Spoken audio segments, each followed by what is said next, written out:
Sunday মানেই ছুটির দিন, এই দিনে কি বাড়িতে বসে থাকলে হয়?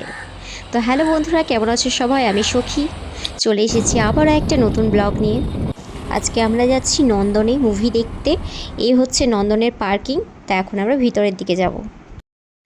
নন্দনের ভিতরটা সত্যিই অসাধারণ, আমার তো খুব ভালো লেগেছে। এখানে বসে গল্প করার অনেক জায়গা আছে। তোমরা পরিবারের সঙ্গেও সময় কাটাতে পারো, বা বন্ধু বান্ধব অথবা স্পেশাল কোনো বন্ধু, সব কিছুর জন্যই পারফেক্ট।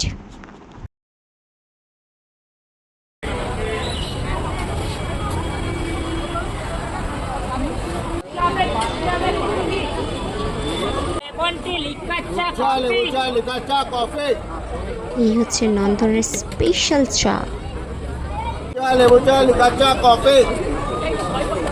আমার বরমশাই এখন চা খেতে ব্যস্ত। আমাকে প্রথমে চা নেওয়ার জন্য বলা হয়েছিল, কিন্তু তখন আমি নিইনি, কারণ আমাকে যে আমার বরের চাটাই খেতে হবে। আমরা আজকে এই মুভিটাই দেখেছি।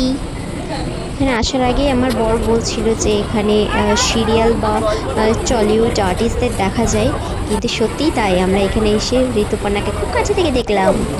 আজকে শোটা হাউসফুল থাকার জন্য দুটো লাইন করা হয়েছিল যাতে ভিড়টা না হয়, কিন্তু ফিল্ম শুরু হওয়ার সময় পের হয়ে যাচ্ছিল, তার জন্য সবাই এখানে এসে চিৎকার করছিল, যার জন্য সবাইকে ঢোকাতে বাধ্য হলো।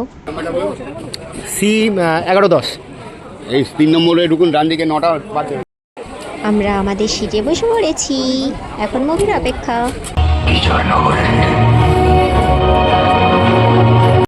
মুভি শেষ হওয়ার পর সাইডে দেখছি একটা দাদা গান বাজনা করছে। দাদাটা গানের গলা সত্যি অসাধারণ, তাই আমরা একটু শুনে নিলাম।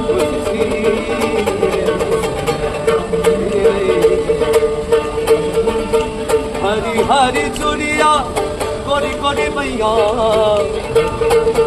मोहे हरी हरी चूड़िया और गोरी गोरी मैया जी गोरी गोरी मैया। আমাদের নন্দনে মুভি দেখা হয়ে গেছে, ভালো লেগেছে। বিজয়নগরে খুব সুন্দর মুভি, তো আবার আসার ইচ্ছে রইল।